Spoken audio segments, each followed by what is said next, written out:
నమస్కారం. ఔషధి కార్యక్రమానికి స్వాగతం.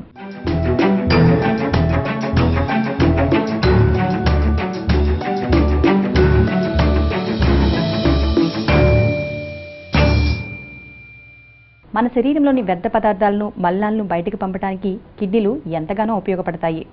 కానీ ఈ మధ్య కాలంలో చాలా మంది కిడ్నీ సమస్యలతో ఎక్కువగా బాధపడుతున్నారు. అసలు కిడ్నీకి సంబంధించి ఎలాంటి వ్యాధులు వస్తాయి, వాటికి ఉన్న చికిత్సా మార్గాలను వివరించేందుకు మనతో ప్రముఖ నెఫ్రాలజిస్ట్ డాక్టర్ సుధాకర్ గారు ఉన్నారు. డాక్టర్ గారిని అడిగి మరిన్ని విషయాలు తెలుసుకుందాం. నమస్కారం డాక్టర్ గారు. నమస్కారం అండి. డాక్టర్ గారు, తరచుగా మనం కిడ్నీ ఫెయిల్యూర్ అని వింటూ ఉంటాం. అసలు కిడ్నీలు ఎందుకు ఫెయిల్ అవుతాయి, దానికి గల కారణాలు ఏంటి డాక్టర్? ఈ కిడ్నీ ఫెయిల్యూర్ అనేది అంటే ఏంటండి, ఒక కిడ్నీ ఒక 3 నెలల కంటే ఎక్కువగా ఏదన్నా కారణం చేత అది దెబ్బతింటే దాన్ని కిడ్నీ ఫెయిల్యూర్ అంటారండి. ఈ కిడ్నీ ఫెయిల్యూర్ రావడానికి అనేక కారణాలు ఉంటాయి. అయితే ఈ కిడ్నీ ఫెయిల్యూర్లో ఒక పిక్యులారిటీ ఏంటంటేనండి, కిడ్నీ ఒక 50% దెబ్బతిన్న తర్వాతే మనకి రక్తంలో తేడాలు కనిపిస్తాయి. అంటే మనం ఏదైనా బ్లడ్ టెస్టులు చేస్తే మనకు తెలుస్తుంది అనమాట.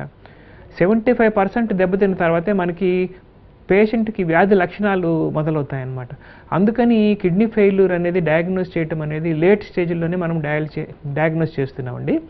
ఈ కిడ్నీ ఫెయిల్యూర్ రావడానికి అనేకమైనటువంటి కారణాలు ఉన్నాయి. కిడ్నీ ఫెయిల్యూర్ రావడానికి క్రానిక్ కిడ్నీ డిసీజ్ అంటారు దీన్ని. ఇది ముఖ్యమైన కారణము డయాబెటీస్.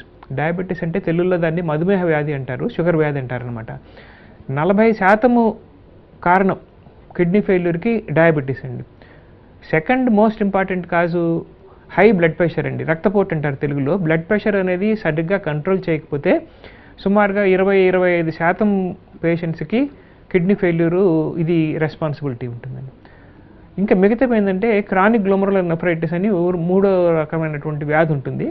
ఈ క్రానిక్ గ్లోమరులర్ నెఫ్రైటిస్ వల్ల కూడా మన ఇండియాలో చాలామందికి కిడ్నీ ఫెయిల్యూర్ వచ్చే అవకాశం ఉంటుంది. కిడ్నీ స్టోన్స్ని గురించి మీరు వినే ఉంటారు. సమ్టైమ్స్ ఈ కిడ్నీ స్టోన్స్ అనేవి ఉండటం వల్ల ఏమవుతుందంటే అవి కిడ్నీని డ్యామేజ్ చేసి దానివల్ల కూడా కిడ్నీ ఫెయిల్యూర్ అనేది వచ్చేటువంటి అవకాశం ఉంటుందన్నమాట. చిన్నపిల్లల్లో అయితే కొన్ని హెరిడిటరీ డిజార్డర్ అంటారు, అంటే వంశపారంపర్యంగా వచ్చేటువంటి డిజార్డర్స్ కొన్ని ఉంటాయండి. దాన్ని సిస్టిక్ డిసీజెస్ అంటారనమాట.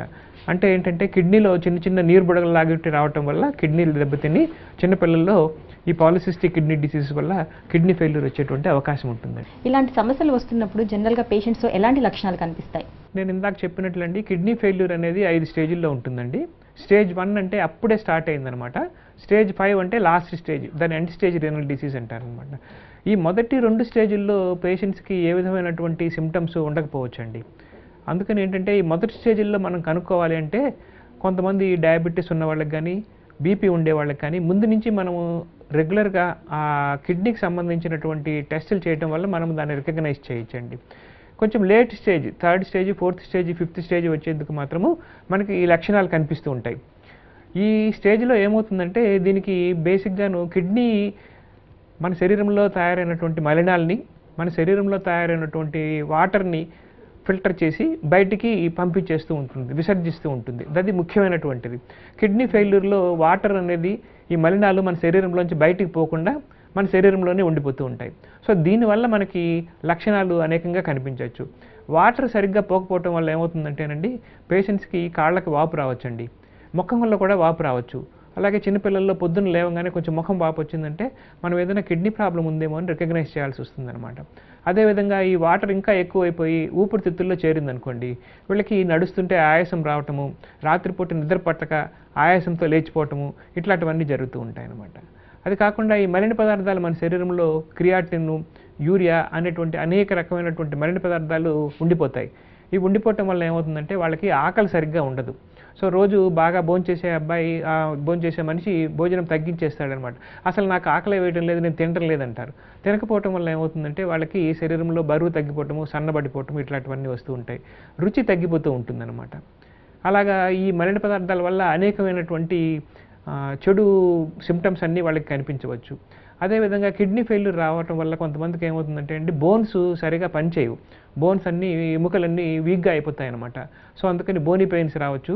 చిన్నపిల్లల్లో ఏమవుతుందంటే రికెట్స్ అంటారు, అంటే వాళ్ళకి ఎదుగుదల ఉండకపోవచ్చు, బోన్స్ అన్ని వంకర తిరిగిపోవచ్చు, అట్లా దే కెన్ మేనిఫెస్ట్. ఇవి కాకుండా కిడ్నీ ఫెయిల్యూర్లో ఎరిథ్రోపాయిటిన్ అనే ఒక హార్మోన్ తయారవుతుందండి. ఈ హార్మోన్ సరిగా తయారు కాకపోవటం వల్ల రక్తం తయారు కాదు. సో ఈ కిడ్నీ ఫెయిల్యూర్ పేషెంట్స్ అందరికీ ఏంటంటే ఎనీమియా అంటారు, అంటే రక్తం లేకపోవడం అనేది చాలా ఇంపార్టెంట్ సిమ్టమ్ అండి. ఓకే సార్, ఇప్పుడు పూర్తిగా డ్యామేజ్ అయిపోయిన వాళ్ళు కూడా ఉంటారు కిడ్నీస్, వాళ్ళకున్న చికిత్సా మార్గాలు ఏంటంటారు? ఇప్పుడు నేను చెప్పినట్లు కిడ్నీలో 5 స్టేజ్లు ఉంటాయండి. కిడ్నీ ఫెయిల్యూర్లోను 5వ stage end stage renal disease, అంటే పూర్తిగా కిడ్నీ దెబ్బతినిందనమాట. సుమారుగా కిడ్నీ 85% పనిచేయకుండా పోతే 10-15% పనిచేస్తుంది అనుకోండి. అట్లాంటి వాటికి ఏంటంటే మందులతోటి మనం ఎంత ట్రై చేసినా కూడా వాళ్ళకి ఇంప్రూవ్మెంట్ రాదండి. వీళ్ళకి చికిత్సా మార్గం ఏంటంటే 2 రకాలు ఉంటాయి. ఒకటి ఏంటంటే దాన్ని డయాలిసిస్ అంటారండి. డయాలిసిస్ అంటే 2 రకాలు ఓన్లీ డయాలిసిస్లోను. డయాలిసిస్లో ఒకటి హీమోడయాలిసిస్ అంటారు, అంటే నేను ఇందాక చెప్పాను మలిన పదార్థాలన్నీ బయటికి పోకుండా మన శరీరంలో రక్తంలోనే ఉండిపోతాయి.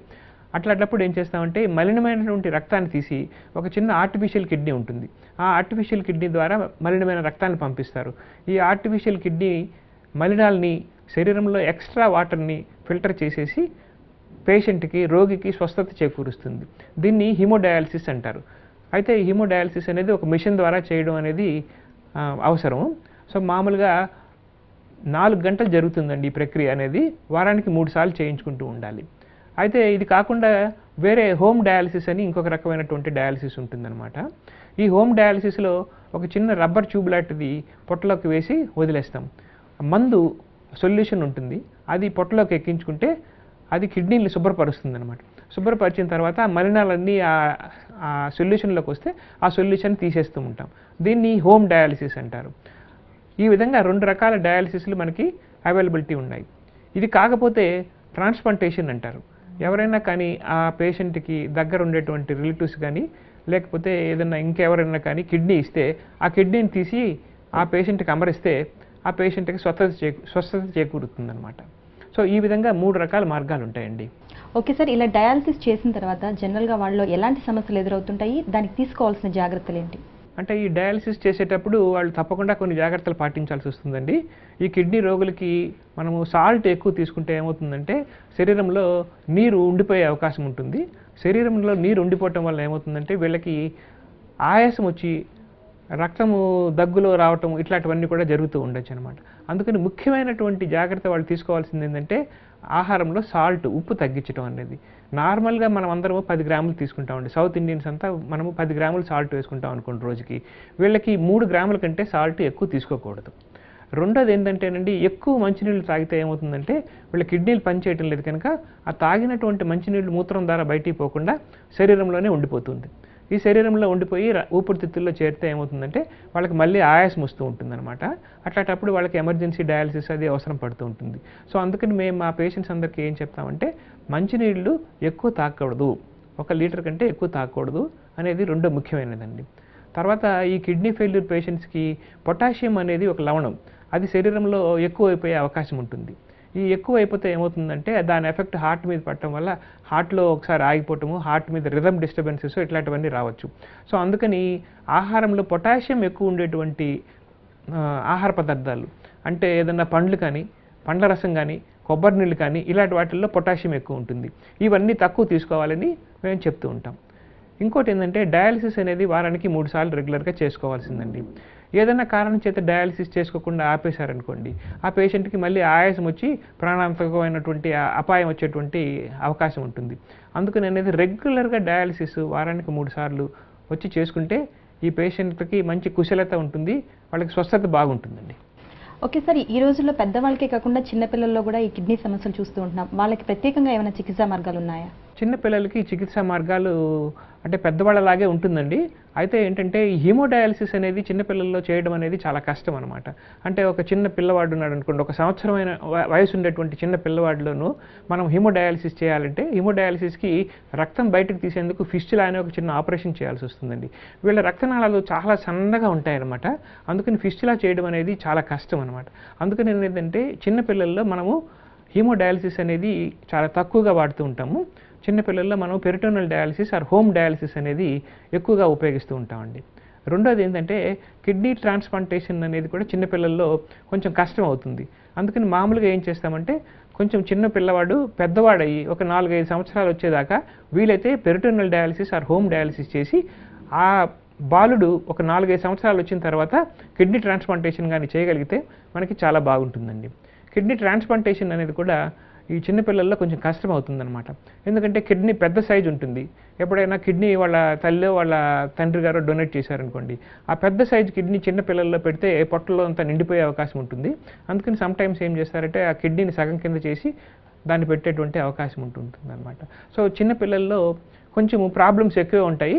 కానీ ఇప్పుడు ఏంటంటే మనకి టెక్నాలజీ బాగా అడ్వాన్స్ అయిపోయింది కనుక చిన్నపిల్లల్లో కూడా మనం ట్రాన్స్ప్లాంటేషన్ అనేది రెగ్యులర్గా చేస్తున్నాం. ఓకే సార్, అసలు ఈ కిడ్నీలు పాడవకుండా ఇలాంటి సమస్యలు ఏమీ రాకుండా ఉండాలంటే అసలు ఎలాంటి జాగ్రత్తలు తీసుకోవాలి? నేను ఇందాక చెప్పానండి, కిడ్నీ ఫెయిల్యూర్ రావడానికి ముఖ్యమైనటువంటి కారణం షుగర్ అండి. ఈ షుగరు ఉండేటువంటి పేషెంట్లందరూ జాగ్రత్తగా షుగర్ని కంట్రోల్ చేసుకోగలిగితే వీళ్ళకి కిడ్నీ ఫెయిల్యూర్ వచ్చేటువంటి అవకాశమే ఉండదండి. సో మొట్టమొదటి నుంచి కిడ్నీ ఫెయిల్యూర్ రాకుండా ఉండాలంటే షుగర్ పేషెంట్స్ అందరూ షుగర్ జాగ్రత్తగా కంట్రోల్ చేసుకోవాలండి. దానికోసం వాళ్ళు సరైనటువంటి ఆహారము, సరైనటువంటి ఎక్సర్సైజు, సరైనటువంటి మందులు తీసుకుని షుగర్ని కంట్రోల్ చేసుకుంటే వాళ్ళకి కిడ్నీ ఫెయిల్యూర్ వచ్చేటువంటి అవకాశం ప్రాక్టికల్గా నిల్లండి, రాదు.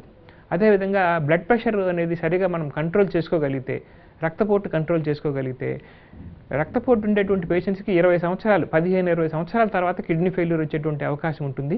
సో వాళ్ళకి 15 సంవత్సరాల అవకాశం ఉందన్నమాట. దాన్ని జాగ్రత్తగా మనం కంట్రోల్ చేసుకోగలిగితే కిడ్నీ ఫెయిల్యూర్ వచ్చేటువంటి అవకాశం వాళ్ళకి లేదండి. అదేవిధంగా ఇంతకుముందు నేను చెప్పాను, చిన్నపిల్లల్లో సిస్టిక్ డిసీజ్ అంటారు, autosomal recessive autosomal polycystic kidney disease అనేవి వస్తాయి. ఇవేంటంటే తల్లిదండ్రులు దగ్గర సంబంధాలు మేనరికం చేసుకుంటే వాళ్ళకి వచ్చేటువంటి అవకాశం ఉంటుంది.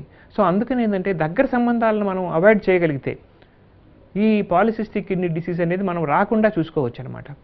అదేవిధంగా కిడ్నీ స్టోన్స్ ఉన్నాయనుకోండి, స్టోన్స్ అనేది మనం స్టోన్స్ డయాగ్నోస్ చేయగానే డాక్టర్ గారి దగ్గరికి వెళ్ళి ఆ స్టోన్ని మనం తొలగించగలిగితే కిడ్నీ ఫెయిల్యూర్ రాకుండా మనం దాన్ని ప్రివెంట్ చేయొచ్చండి. సో ఈ విధంగా మనము కారణాలు మనకు తెలుసు కనుక దాన్ని మనం జాగ్రత్తగా ట్రీట్మెంట్ తీసుకుంటే కిడ్నీ ఫెయిల్యూర్ వచ్చేందుకు చాలా వరకు మనం మార్గాలు తగ్గించవచ్చు. ఇంకొకటి ఏంటంటే లాస్ట్లోను కొంతమందికి జాయింట్ పెయిన్స్ ఉన్నాయనో లేకపోతే నడువు నొప్పి ఉందని చెప్పి దుకాణం దగ్గరికి వెళ్ళి నొప్పి గోళీలు తీసుకోవడం అనేది చాలా కామన్ అయిపోయింది.